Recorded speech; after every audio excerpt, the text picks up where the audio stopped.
So today is Christmas Eve, December 24th, 2024. And I've been paying attention to the British electricity grid's generating mix in the last week or two because wind power has been on a roll of sorts. It's been on a roller coaster, kind of, but more up than down.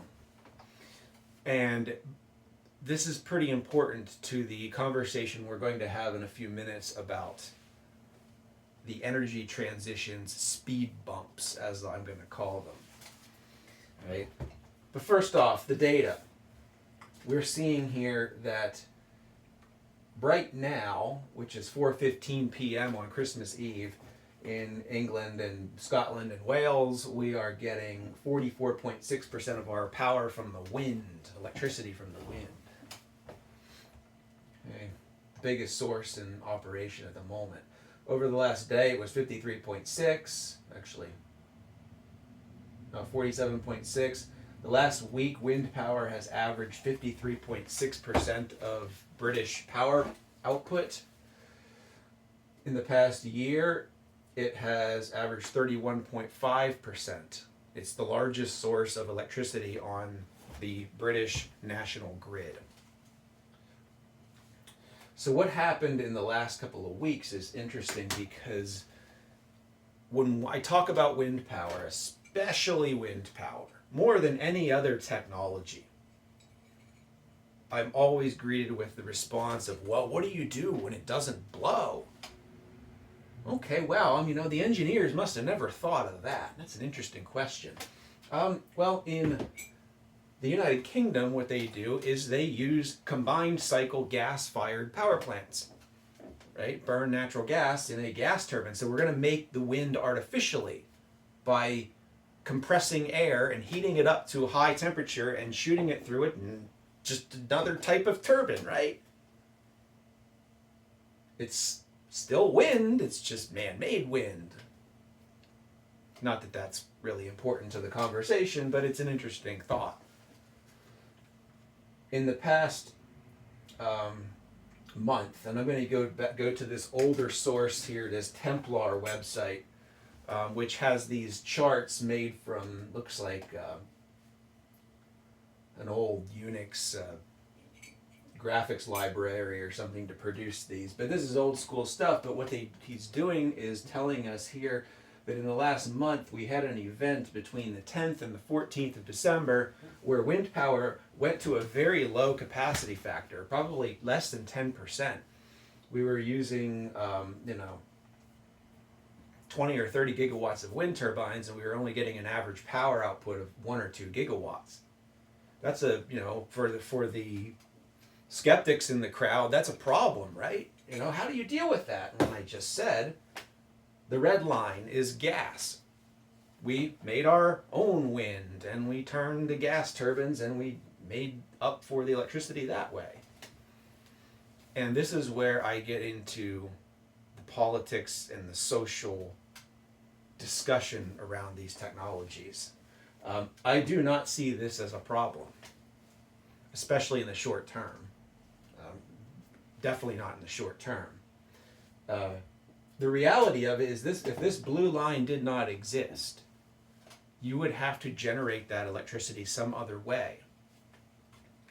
And if we go back to Kate's site here and we look at the long-term trends, we can see that in 2012, fossil fuels were generating 25 gigawatts on average. So-called renewables, which is everything from biomass, well, and actually she separates biomass out. Wind and solar and hydro was 2.5 gigawatts on average. So fossil fuels were making 10 times more electricity than renewable energy in Britain national grid in 2012. Now if we come up here to 2024, fossil fuels were only making 8.5 gigawatts. So a third. And renewables are now 11.3 gigawatts, which is almost 4 times.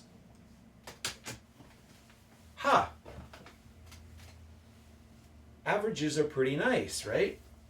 especially when your goal, the entire goal of this energy transition, as it's being called these days, is to not burn stuff. Because all the problems that are associated with energy are related to burning things.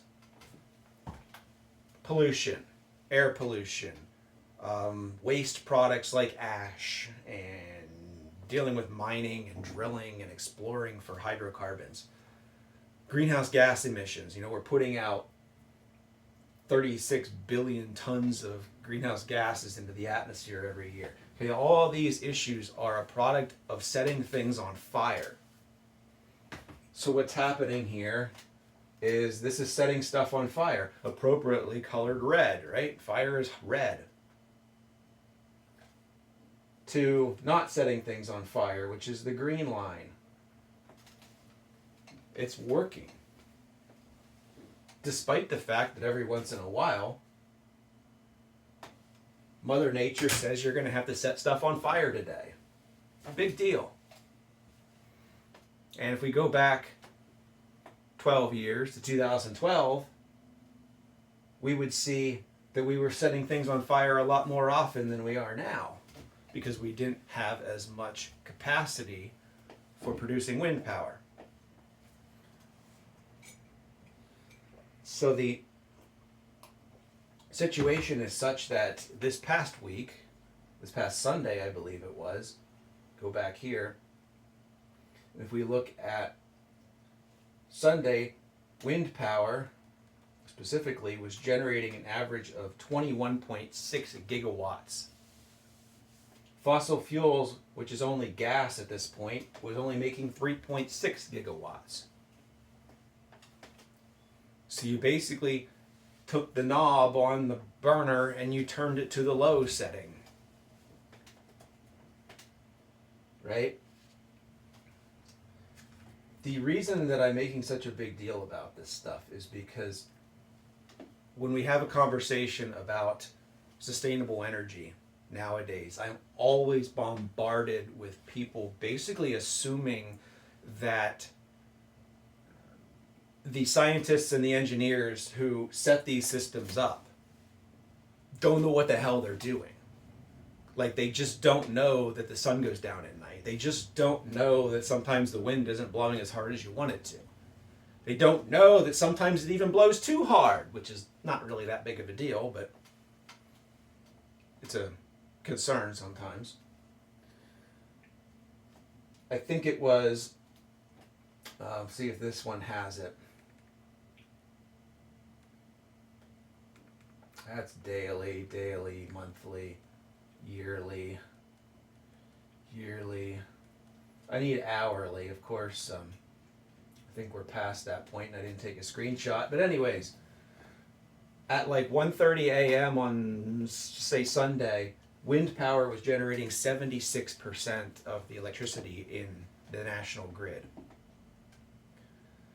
Right, so we have a situation where we had a day where it was producing, just say, 6%. Maybe in here sometime. 6%. And then we have times where it produces 60% or more. And guess what? The lights stay on. Amazing, right?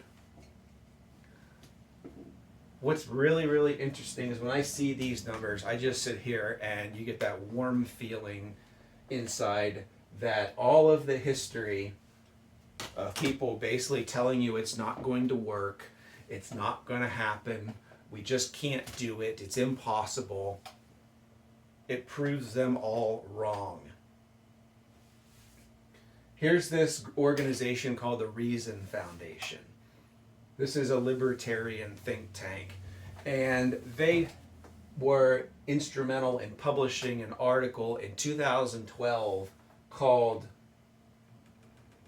The Limits of Wind Power. Right? Very high wind penetrations are not achievable in practice due to the increased need for power storage, the decrease in grid reliability, and the increased operating costs. They actually said in 2012, somebody had the audacity to say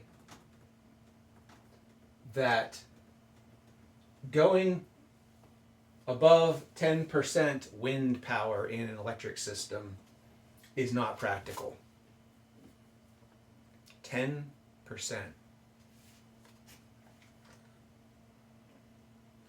That's probably about what it was on these low wind days in the Great Britain, in the national grid. Wind was only meeting 10% of the electricity generation needed. And 12 years ago, somebody said that that's the way that's it. We can't go any farther. And of course, I'm not going to basically be so naive as to believe that these people don't have faith in technology and then don't have faith in science and engineering, but that was not really the goal of writing a paper like this.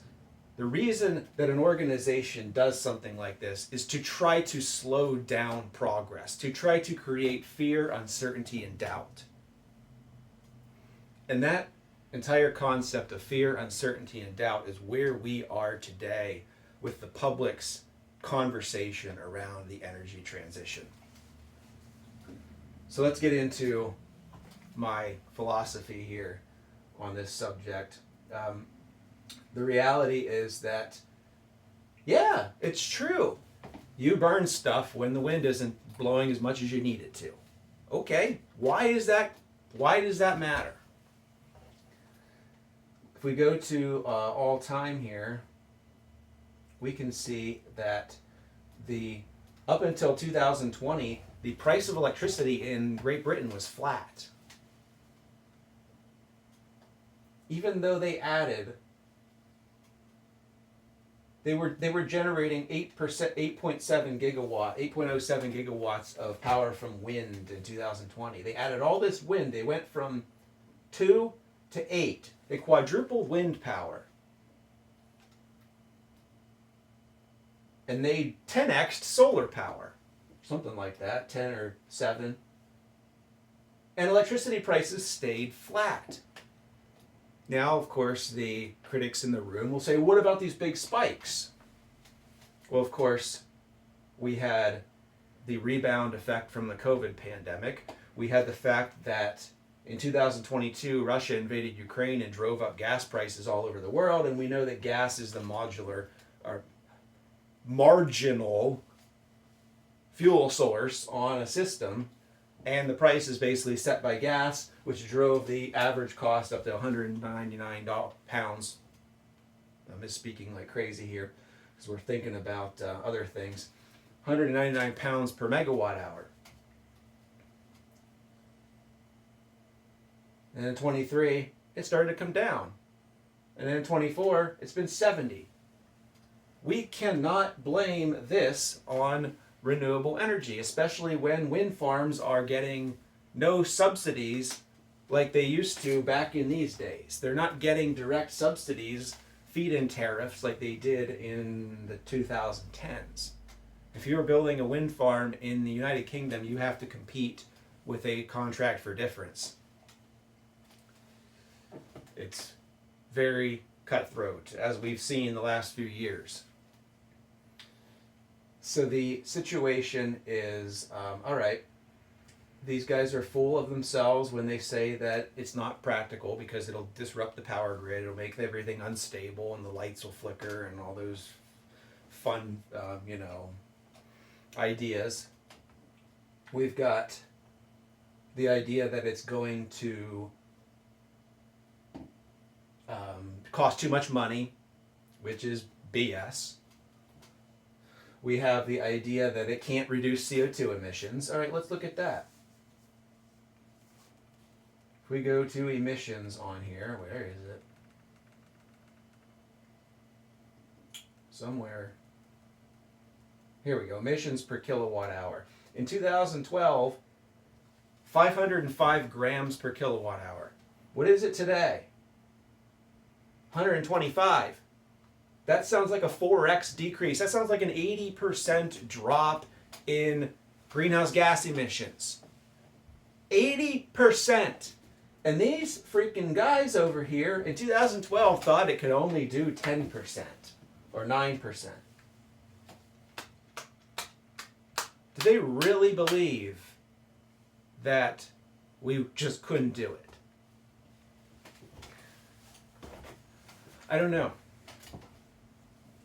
But the reality of it is, even though all of this information is flying in the face of these things that were written over a decade ago, people continue to parrot these same notions of renewable energy. Even in 2020, when power prices were still flat from 2012, they had dropped their emissions by 3x, 66%, whatever it is.